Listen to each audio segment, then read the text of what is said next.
Good morning, honorable members. Good morning, honorable members. The honorable members includes ministers. I would like to write on the protocol of the deputy clerk with a correction that when we have a joint meeting like this one, the speaker is addressed as Speaker of Parliament. He's the Speaker of the National Assembly as he presides in the National Assembly. That must be taken note of.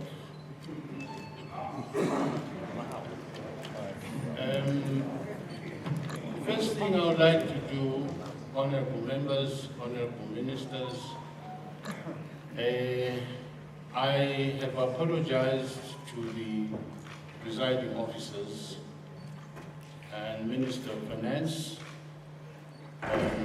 I had to go through State House to sort out one or two things with His Excellency. My apologies for keeping you waiting. But I believe that you used the opportunity to exchange notes, know each other better as a new parliament. Ladies and gentlemen, it is my pleasure to welcome you all to this inaugural pre-budget seminar of the 10th Parliament of Zimbabwe. The seminar being held for the first time in the presence of this salubrious new Parliament building with some majestic ambience is being held at the most opportune time when the country has recently concluded the midterm review of the National Development Strategy, NDS-1, from March to June 2023. Allow me, Madam Senate President and honorable members, to extend Parliament's gratitude to the government of the People's Republic of China for their gift of this majestic Parliament building, as highly acclaimed by His Excellency the President, Dr. E.D. Mnangagwa, when the complex was handed over to him and received it on our behalf and indeed on behalf of the people of Zimbabwe.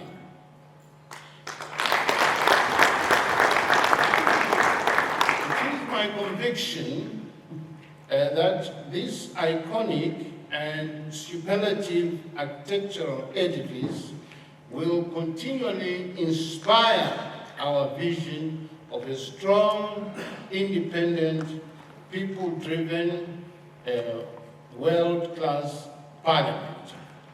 Honorable members, ladies and gentlemen, we congregate here at this seminar convinced that it must and should elevate a major decisive pedestal in our march towards the attainment of Vision 20, which is anchored on the United Nations 17 Sustainable Development Goals. I have always wondered when I hear and listen to some of us talking about Vision 2030. What is that animal? Vision 2030. Are you able to explain it to the constituencies where we come from, so that the people, the citizens, can appreciate where we are going in terms of that vision? This is food for thought. If you are one of those who are in doubt about the understanding of that vision, please start digging around the meaning of that vision, because it is critical. And also, as I have just indicated, it is anchored on the 17 sustainable Development Goals, which were passed by the United Nations. Now, have we read those 17 Sustainable Development Goals? That's an assignment. Otherwise, you will not appreciate fully what we are talking about when we say we are marching forward towards Vision 2030. Now, this seminar, therefore, running under the theme Consolidating Economic Transformation, is essentially a clarion call to Parliament as it formulates the 2024 national budget to apply our minds towards consolidating the gains we've realized in our economy in the past few years. Contextually, the Cambridge Dictionary of Contemporary English, not Chilapa-Lapa, has defined consolidation as, and I quote, the process of becoming or being made stronger and more certain. So we must cultivate a budget that will make us more stronger economically as a nation, at the same time be certain of our prosperity in the future. Likewise, the International Monetary Fund IMF report of 2014 highlighted that economic transformation is a process of moving labor and other resources from lower to higher productivity levels of socio-economic development. As such, consolidating economic transformation requires us as Parliament and the Executive together to understand the determinants of economic growth and sustainable productivity, as well as how, under the right conditions, the resources must shift to higher value applications towards the diversification of our country's productive capabilities. This calls for a careful appraisal of the degree to which our country has already experienced some transformation and what development lacuna needs to be attended to as judged by the indicators of the National Development Strategy #1 priorities. Accordingly, this theme, consolidating economic transformation, resonates symbiotically with Section 13 of our national constitution, which provides as follows, and I quote it, Article 13, National Development, Sub-Article 1, the state and all institutions and agencies of government at every level must endeavor to facilitate rapid and equitable development, and in particular must take measures as follows. A, promote private initiative and self-reliance. Promote private initiative and self-reliance. In other words, because of the fact that some countries in the West are against us, we have to rely on our own resources, just like other countries, especially of the Asian group. B, foster agricultural, commercial, industrial, technological, and scientific development.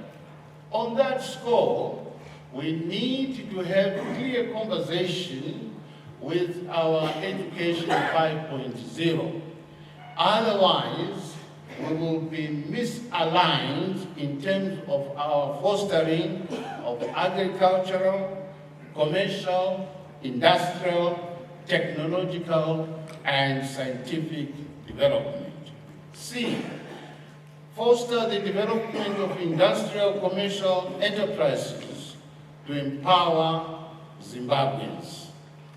And D, bring about balanced development of different areas of Zimbabwe, in particular, a proper balance in the development of rural and urban areas.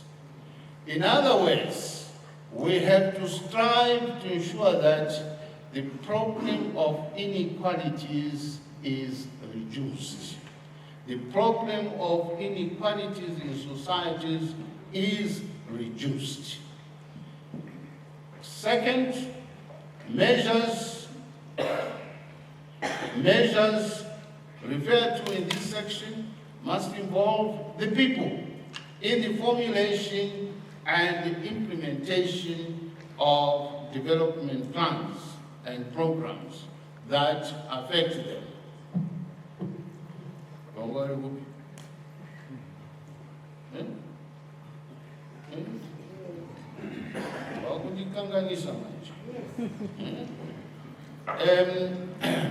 It says measures referred to in this section must involve the people in the formulation and the implementation of development plans and programs that affect them.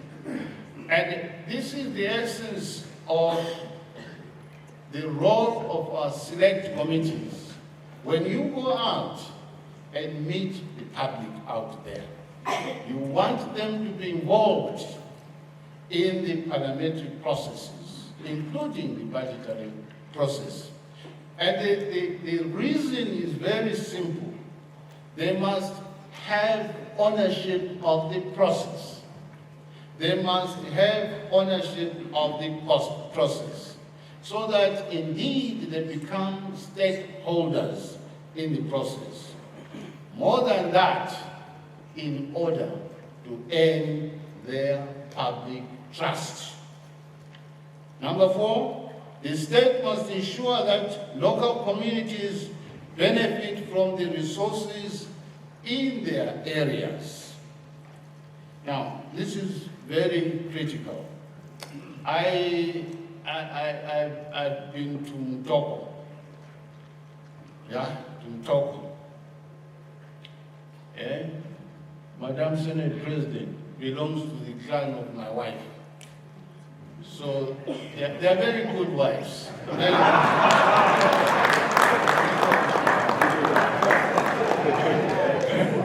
I wanted to say sweet, but I couldn't help myself. So I was trying to see whether I can get the second one. But I looked around, I couldn't get one. But what I saw in the process was the granite in the top. Big trucks carrying huge boulders of granite. And you look around, there's no activity to transform that granite into some industry in the local area. That is wrong. As Parliament, we must say no. The lithium that is being mined at the moment, we must say it must be transformed immediately into manufacture of batteries. And not sending it away as raw material. The same with our gold. The same with our coal. In fact, if you call those that are old enough, Wanga Colliery used to produce at its battery some paraffin, some tar, and other chemicals which were sold around. And also that battery produced gas which used to fire the ZESA units. So you did not need to have money to buy fuel to fire the ZESA power units there. But because the coke battery and the coal is not being processed into coke at that battery, now we are spending no less than $2 million US to fire the units at Wange. That's the meaning that beneficiation and value addition must take place at the place of source of the raw materials that God has blessed us with. In that regard, the people of Zimbabwe expect to invite some input into a people-driven budget, which promotes industrialization and modernization, that exponentially create jobs for the unemployed, improves access to education 5.0, which is anchored on disruptive research that will transform the way we do things, not the traditional research that has no impact on our lives. As well as, which is guided by artificial intelligence, innovation, science, technology, and our cultural heritage, which must compel us to march towards an assured upper middle income economic status of 2030. And again, when you ask people what we mean by an upper middle income society, you don't get the correct answer. Nothing. Let me do a test. What does that mean? Anyone hand up? Don't worry, you can raise your hand like this, you won't be mistaken, or you can hand your hand. I'll still accept. Any volunteer? Yes. Honorable Ntoli.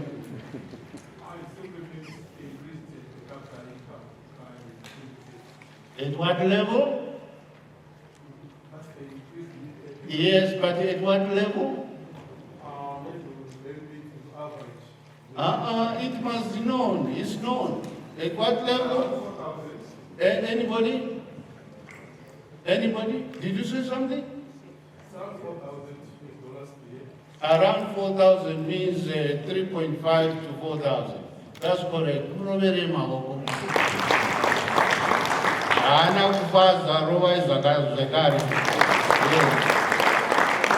Yes. So that per capita is not less than 3.5 thousand US dollars. So then you are talking business in terms of uplifting the populace from the poverty-darkened line. Honorable members, the praxis of economic transformation in Zimbabwe is therefore imminent and guaranteed. In that regard, Section 13, subsection 2 of our Constitution specifically demands that the involvement of people in the formulation and the implementation of development plans and programs that affect them as the key stakeholders. Here, we must applaud government. The NDS has been translated into the 14 officially recognized languages by the National Language Institute situated at Midland State University. Not only that, our Constitution also has been translated into the 14 vernacular languages, including Braille. And the compendiums of development that have taken place during each financial year also have been translated into the officially recognized languages. Look for them so that when you speak to the communities, you do so with authority. Now, why is it important to involve the people? Now, this constitutional provision accepts His Excellency President Mnangagwa's mantra that nyika inovakwa nevenhu vayo.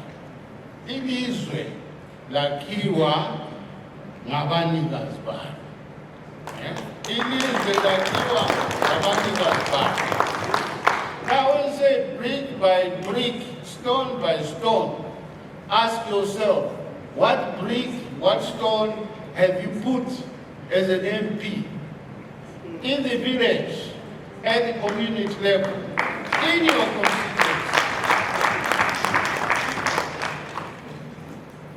And sometimes when you say,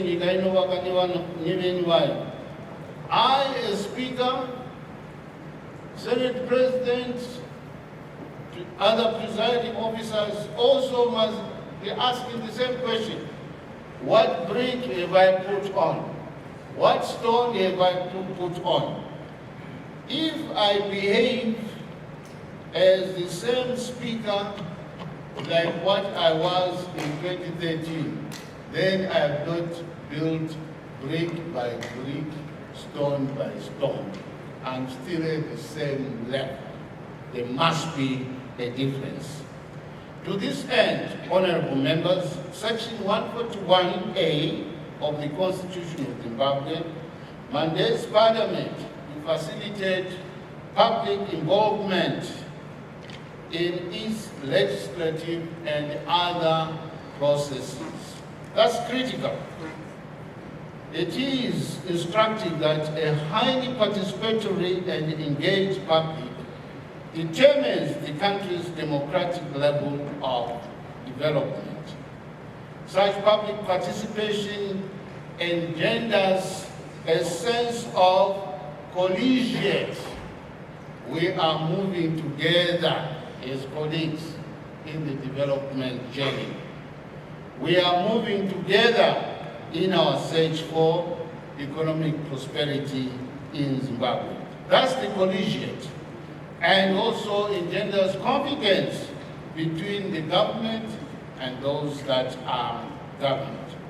Honorable members, ladies and gentlemen, in 2021, the International Budget Partnership ranked Zimbabwe #3 on the Open Budget Survey in the African continent after South Africa and Benin.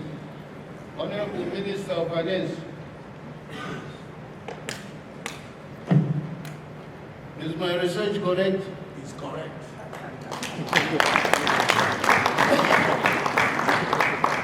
I'm not a professor of economics, but when you research, sometimes you stumble on the same knowledge. So we must be proud of that as Zimbabweans. We must be proud of that as Zimbabweans. Let me remind you that Open Budget Survey assesses the formal opportunities offered to the public for meaningful participation in different stages of budget processes between the executive and the legislature. Please, when you are yawning, cover your mouth. I've seen one or two here. Right? They just yawn. Honorable member, cover your mouth. Don't demonstrate with that you're tired. It's still morning, still morning. We'll be going for a cup of tea very soon. And yes, so the meaningful participation in the different stages of the budget process between the executive and the legislature is an essentiality. I am therefore confident that the respective select committee chairman will present budget consultation findings and recommendations that reflect the people's views vis-à-vis the line ministry's proposals. Be that as it may, this seminar, therefore, must maintain its forte as the springboard from which Parliament and the Executive have to converge in a confluence of minds in anchoring equitable development as espoused eloquently in section 13 of the Constitution quoted above. I make this statement to emphasize that when Parliament is doing oversight on the executive, Parliament is not witch hunting.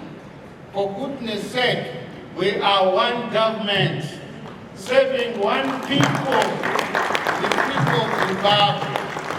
We are trying to have checks and balances so that the final product is acceptable to the people of Zimbabwe. That's all. That's the bottom line. There is no witch hunting at all. So if ministers are called to appear before a committee, please be willing to do so and go there with your team and articulate what you have under your portfolio accordingly.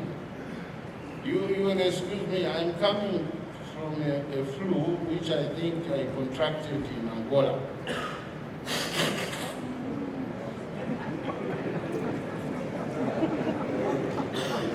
I think it's Angolan flu.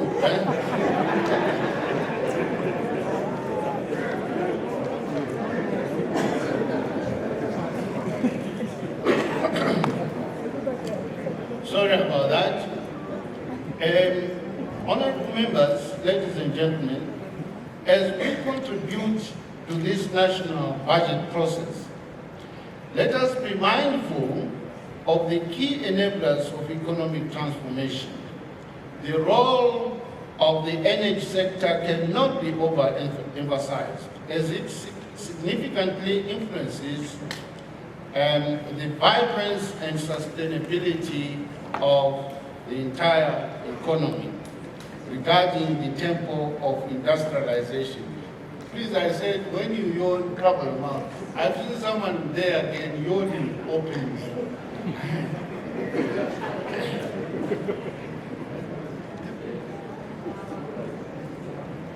Those they said, now, an uninterrupted power supply is critical in the industrialization and modernization of our economy. Whilst the completion of Units 7 and 8 in Wangen has been finalized, much more remains at stake to meet the country's growing energy demand. According to power generation statistics from the Zimbabwe Power Company, electricity generation stood at 1,483 megawatts against the peak demand of 1,800 megawatts as at 30th of October 2023. Now, the independent power producers, the IPPs, contributed only 40 megawatts, which is less than 2.5% of the total output, whilst in other countries like Zambia and Mozambique, the IPPs contributed more than 20% and 35% respectively. Parliament, therefore, needs to push for a robust IPP policy that clearly articulates the modalities in which IPPs should enhance their renewable energy output. Taking into consideration our growing mining sector, lithium and gold in particular, and the rapid expansion of residential areas, coupled with the upcoming Manise steel plant exponential expansion, all will add to the current power deficit, which must be expunged decisively. To that end, honorable members, Parliament must encourage the executive to expedite the implementation of the Batoka hydro power project. Batoka. The correct name should be Badonga, not Batoka, which has a potential output of 2,400 megawatts. Honorable Minister, am I right?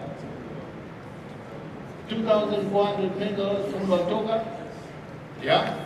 They didn't hear you, Honorable Minister. Yes. Yes.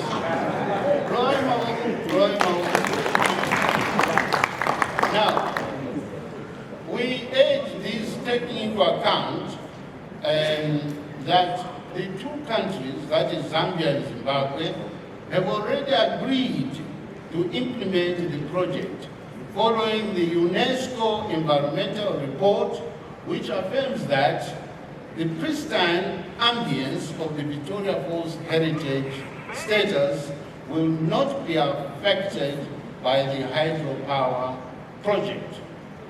Honorable members, ladies and gentlemen, we are now entering the fourth industrial revolution, which is driven by artificial intelligence, AI, and is likely to have profound implications for virtually all aspects of our economic development.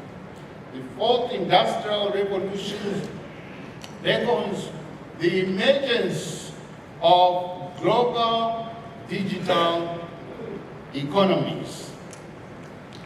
Artificial intelligence also is going to cause the creation of what is now called artificial intelligence politicians. Artificial intelligence politicians, mark my words, against the human being politician. The competition there between the artificial intelligence politicians and the human being politicians is something we must shudder. Otherwise, we may be made redundant as human being politicians. It's not a prophecy, it's a reality which I see in the future, and others also see it. Zimbabwe, as part of the Committee of Nations, cannot afford to lag behind this leapfrogging digital march in all facets of human endeavor. It is now proven that artificial intelligence enhances the efficiency and effectiveness of e-governance and e-commerce.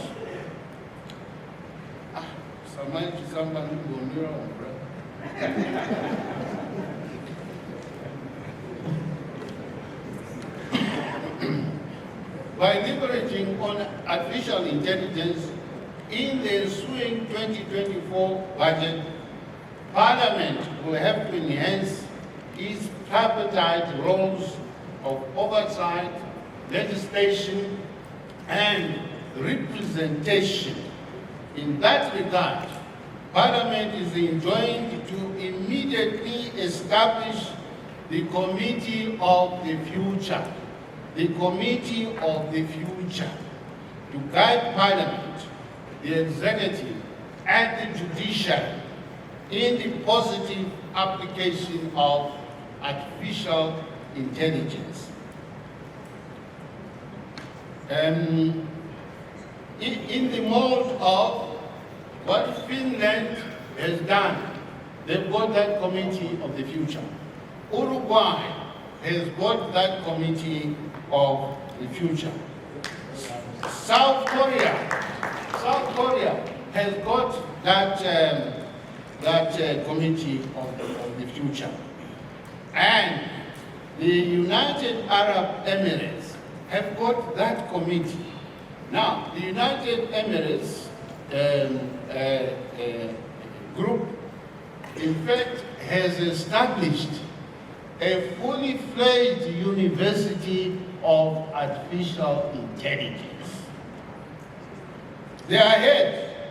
So when you see the development of the United Arab Emirates, the biggest driver there now is artificial intelligence.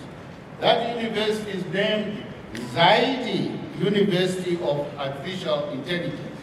You can Google that, and the name comes from the first president of the United Arab Emirates. when the United Arab Emirates were founded in 1971. Honorable members, ladies and gentlemen, in order to appreciate and contextualize the 2024 budget process, honorable members are strongly advised to read and study the Budget Strategy Paper 2024 individually and collectively in your committee. May I ask the Minister of Finance, has it been circulated to members? Circulated, but I'll double check. It looks like this. That's the document we are talking about. That's the document we are talking about. And I want to assure you that the Honorable Minister and our ICT department will ensure that you get it online. It is important that you read this document. It will guide you effectively. Now, especially which pages? Pages 69 up to 174. Sorry, paragraph 69 up to 174. Or pages 25 to 46. If you concentrate on those areas, then you will be able to appreciate our 2024 budget process. Now, that background reading should inform you that the budget is a strategic document of intent that encapsulates the annual economic agenda of a nation based on marshaled revenue that has to be disbursed as expenditure driven by a prudential sense of economy. Honorable members, Parliament is to ensure that the revenue streams are robustly collected from all sectors of the national economy. For an example, Parliament is obliged to ensure that custom and duty tariffs generate bounty revenue from all our border posts, especially from the highly modernized Bridge border post, which is the largest in Sub-Sahara region. That can be achieved, among other measures, through a revamped Ascuda technology outfit. Honorable Minister of Finance, I hope you are tracking this one. In the past, this Ascuda system used to have several breakdowns. As a result, the collection of customs duty there was slowed down. And the moment you introduce the human factor, the element of corruption creeps in. Furthermore, Parliament should speedily legislate for the formalization of the informal sector. We have talked about this for a long time. And this informal sector includes the mining sector, so as to widen the tax base in order to boost the revenue regime. And this will create our self-reliance in terms of utilization of our own resources. On the contrary, the bane of an ineffective budget is characterized by unaccountable expenditure regime, as demonstrated by the annual Auditor General's reports, which we must analyze meticulously so that Parliament can assist the Executive in curtailing possible unjustified expenditure. Our President, Comrade Dr. Itim Nangagwa, is on record in advocating for clean governance of our country. honorable members, ladies and gentlemen, the promotion of clean governance, which is one of the key pillars in the National Development Strategy 1, it requires a parliament that can effectively perform its three cardinal roles of representation, oversight, and lawmaking. Our ability to perform our oversight mandate on public expenditure will be a positive service to our people. As we deliberate, fiscal sustainability must be uppermost in our minds. The OECD report of 2013 defined fiscal sustainability as, and I quote, the ability of government to maintain public finances at credible and sensible position over the long term, unquote.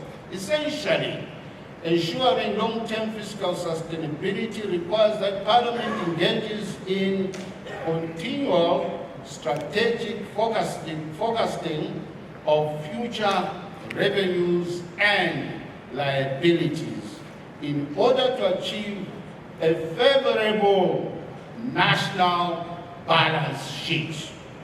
That is why the Second Republic is commended for tackling the budget deficit as its major priority in the country's economic development.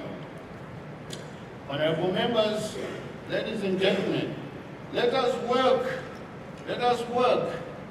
resolutely to ensure that Parliament and the Executive join hands in the fashioning of a stout 2024 budget, which will deliver economic prosperity for all citizens in Zimbabwe in the first session of the 10th Parliament. By the end of the 2024 financial year, each one of us should humbly be in a position to affirm that we have made a significant difference in the quality of the lives of Zimbabweans at the village, community, and constituency level. Yeah, I see two members of Parliament here who are concentrating and listening very hard to my presentation, and they've closed their eyes, like opening their mouth, signifying that I think they are closing.